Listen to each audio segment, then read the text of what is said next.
What I'm going to do is I'm going to introduce to you one of our strategic partners that probably, if you've been around the Missionary Church for the last couple of years, you've probably heard a bit about. Maybe you've even gotten a chance to meet Eddie. But I'm going to invite Ed Schutte to come down, and he's going to talk to us about a ministry called Before It Begins. So, Eddie, you can come on down, and I've got a microphone for you.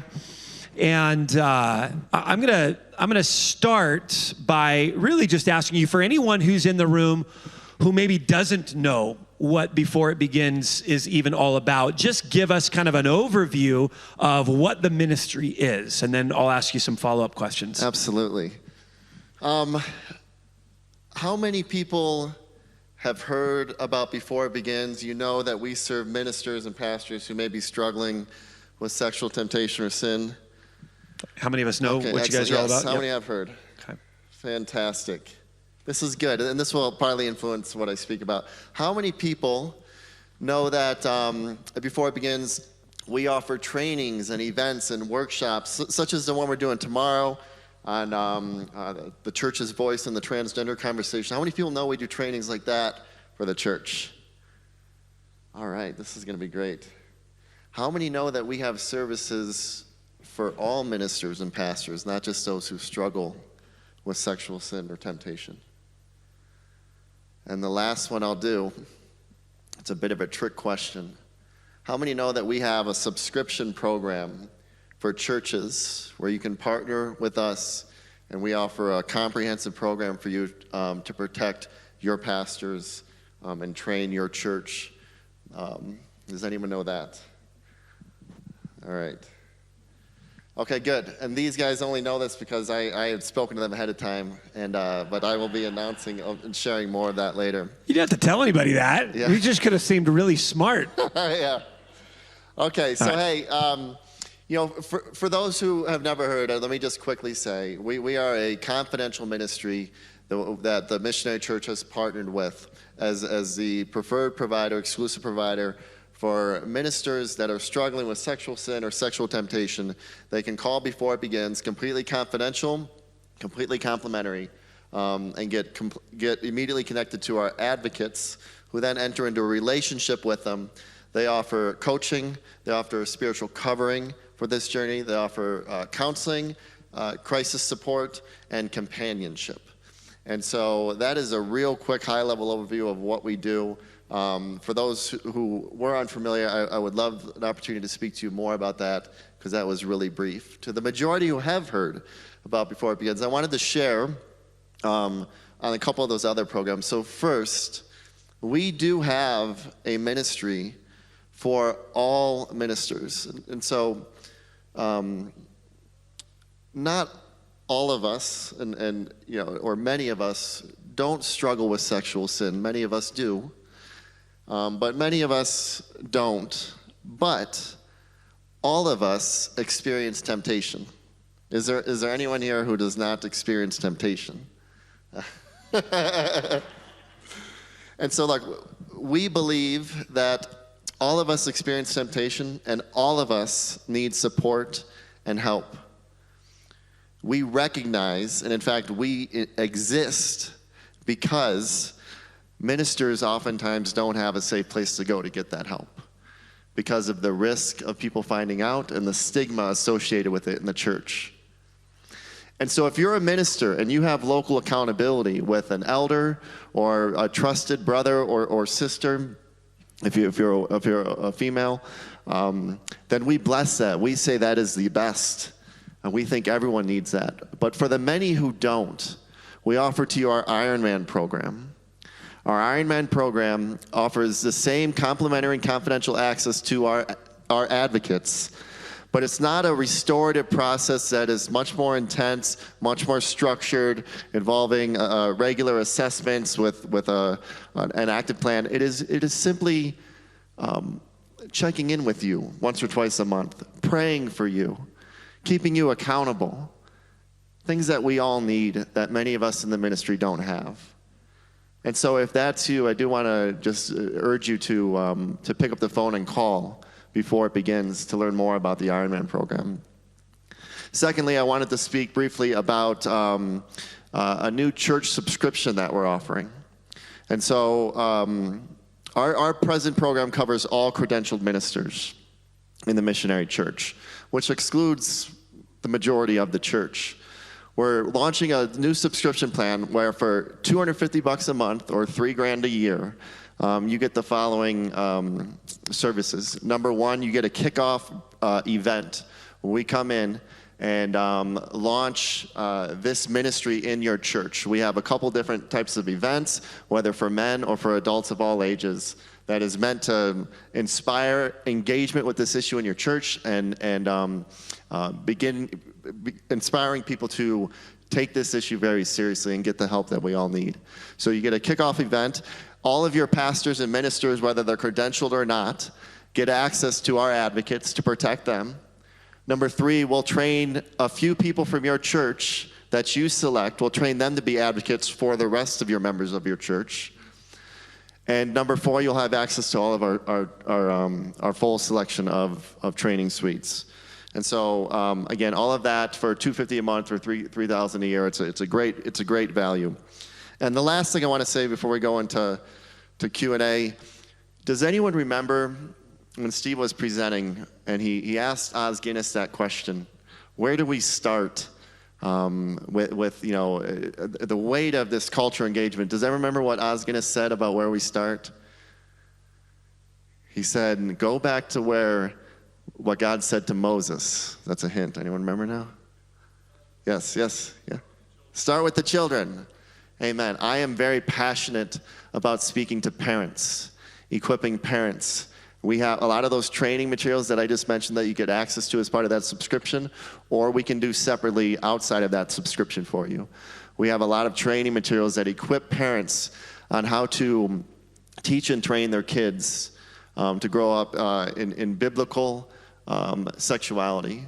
And so I wanted to share that aspect of this. So hopefully for those who are familiar, you got a new taste of some of the other things that Before I Begin is involved with.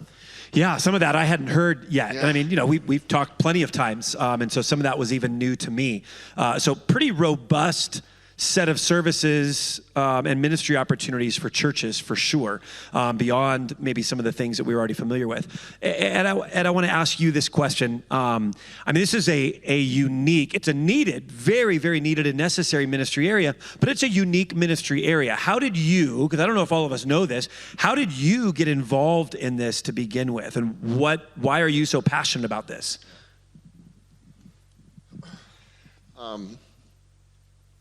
I have to start, with what God's done in my personal life. If you guys go to the exhibitors room, is it this way? Yeah, is it that way? You'll see a picture on the Before It Begins booth. That's a picture of me in Kenya, sharing for the first time my addiction to pornography.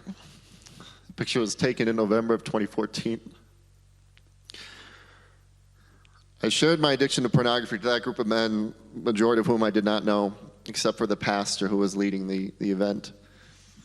I shared with them that I wanted it out of my life, but I didn't know how to do it, and I expected I was in for the fight of my life. And I confessed my sins in that moment. I'm so grateful there happened to be a photographer that was documenting the trip who documented that moment. James 5:16 says that if we confess our sins, we will be healed. Guys, I cannot explain this. There's no explanation. It's a miracle of God. But upon that confession, I never went to an internet pornography site again. Now, I want to share that was not my journey for other aspects of my sexual sin. In fact, most of them took years to work through. But it was the case for internet pornography. I stand here today because a pastor loved enough and dared enough to create a safe environment where I felt safe to share. And look what God's done with that. And so now, this is what we do at Before It Begins. This is our passion. This is what we live for, is to create that safe environment for any of you who want help whether deep in sexual sin or just with temptation that we all experience. We are that safe place for you. And I believe that there are many people across this nation in our missionary church who are just that moment away from deliverance. It's real, and I've experienced it. It's powerful. And so that's where it started with me personally. And, in between there too, on the missionary church side, God had called me into this ministry space in January 25th, 2016, during a Monday morning corporate worship at Youth with a Mission in Perth, Australia. Spoke clearly. He was calling me into a ministry space involving pornography, which would become Before It Begins. I came to the U.S. in 2017, entered into a year-long period of prayer with seemingly nothing happened in the physical realm, but little did I know, at the missionary church national level, which Pastor Sam, I just want to honor him too. He is a founder of Before It Begins. He's been involved from the beginning, and I'm just so grateful for him. And he was on the one of the national boards, and missionary church, we're a sizable organization, so there's moral offenses that will arise, and they were working through one of those situations or discussing one of them, and someone had expressed that, we can't keep just waiting till the mess happens and then clean it up. We need a preventative ministry in this space. And then Pastor Samuel said, I think I know someone. I didn't know that until later, but that's what God was doing in my prayers when seemingly nothing was happening. Then for a couple years, I got to know the national leadership. They began to trust me, which was a very important part of this. And now we've provided over 600 hours of advocate support to now 18 ministers we're serving. And so God's been doing amazing things. Wow. Okay. Yeah. First of all, just as your brother and your friend, thank you for being willing to share. Yes, it's your journey, but it's also, this is what's so powerful about testimony, is it's really the continued story of God's work, right? It's God's work in you, and so in some ways it is your story, but ultimately it points to Him and His faithfulness and the redemptive work that God is so good at performing in our lives. So I love that this ministry, got birthed out of a real place of redemption. So if, for folks that are sitting here that are involved in the local church, you explained some of the different services that you provide for the average pastor or minister, or maybe someone that's serving in a church. What do we do? How do we interface with you? You mentioned calling the phone number. Is there a website that lists all of those services? Is there a menu of the services that we can sort of choose and pick what we need and kind of go a la carte off the menu? Is that something that's available to churches? Yeah, absolutely. So we have the subscription service that I mentioned is kind of the all-in, and you get essentially access to everything. But every component of that subscription service I mentioned can be done a la carte, and really it starts with a phone call. Really, pastors and elders, what you need to decide is if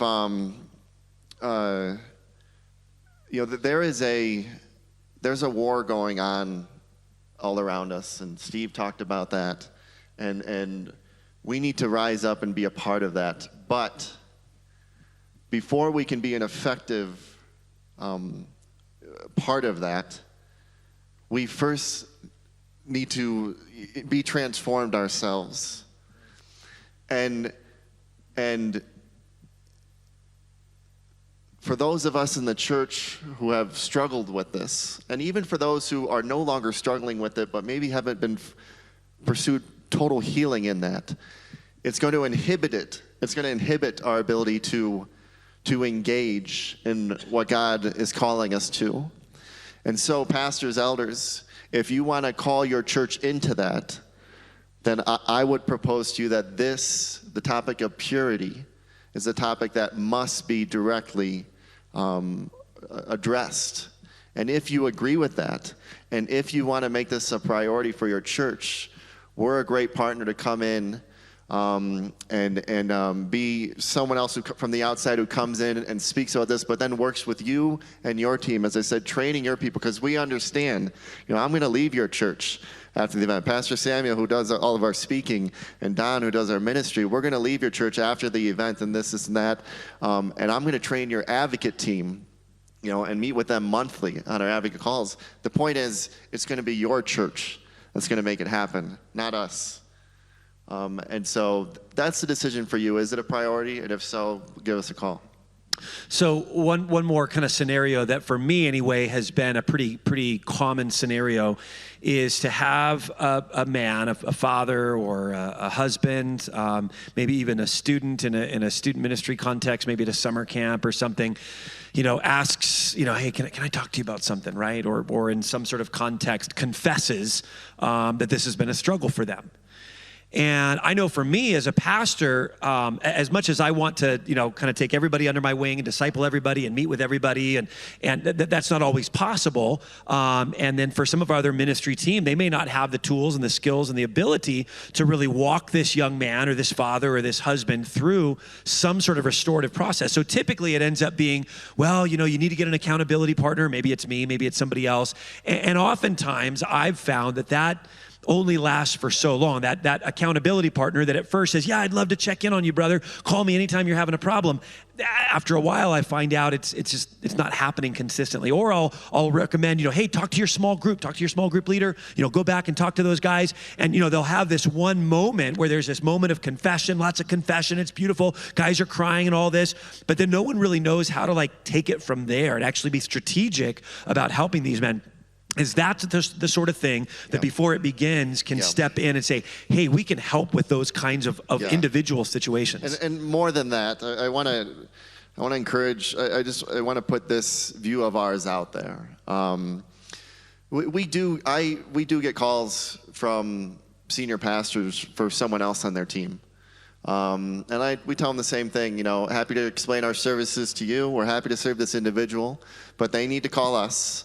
And we'll work with them confidentially, so we can't report back to you on progress. And in some cases, these senior pastors have even, entered into an accountability relationship, and even are seeing their accountability reports, which is stuff we do. But can I just say that I want to encourage you. One of the benefits and the blessings that we offer for you is for us to take that off your shoulders. And it's okay if we don't agree on this right now, but I just want to share our view on this. Our view on this is that senior pastor, you don't need to be his accountability partner, you need to be his pastor. If you're aware of an offense, then yes, as part of being his pastor is connecting that individual to someone who can help us. Would you trust us with that? To take that off of your plate, that burden. And we're not saying don't check in and say how things are going. Not at all. Please continue to do that. But the details of it, there's a lot there. For starters, it takes a lot longer than we would all hope. Let us take that off of you, because there's also a big liability for you as well.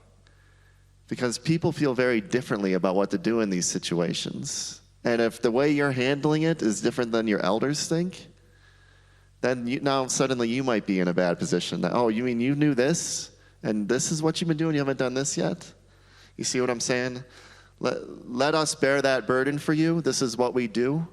And would you trust us with that? And I'd love to prove that trustworthiness to you, for what we can, talking at this conference or over the phone at a separate time. Yeah, super helpful to know. I think those are just common scenarios that any of us in ministry typically face. Eddie, before we wrap this part up, and then we're actually going to kind of turn the microphone around to you, not on this particular subject, but we're gonna kind of have a little bit of a testimony sharing time. But before we switch to that, I want to ask you: is there anything else, Eddie, that you want to make sure that we know, either about the ministry or work that you guys are doing, space that you're in? I know you've got a seminar, one of the workshops tomorrow on the issue of gender. So is there anything else that you want to make sure that we know about the ministry or what you guys are doing? Yeah, just one other thing. If you want to get involved in our ministry, you know, we are an expanding ministry. We're going to be expanding into other denominations next year, which is very exciting. The concept has been proven, and now we're ready for growth. If you want to get involved, say, as an advocate, these are the people who are ministering to the pastors and credential ministers who are calling us. Can I encourage you to speak to Don Day? Don, can you raise your hand? To be an advocate, you must be an experienced minister already. You must be recommended by and approved by regional director or someone from the ROC. And you have to have a heart and a desire to minister in this space. If that's you, we can provide the rest of the training. And so as we grow, we're looking for, by the way, Spanish-speaking advocates. We are on the brink of launching all of our services for Spanish-speaking ministers and Portuguese-speaking ministers. And so that's on the brink. But so again, if you want to get involved with the ministry as an advocate or other, please see my brother Don Day or myself. Don, I was so touched by what he said earlier about he's had more impact on ministers the last year and a half than he ever has, and that touched my heart. And that's the type of ministry we do Before It Begins. Yeah, Eddie, thank you, man. Yes. Really appreciate it. Can you guys thank Eddie for sharing? Thanks, brother.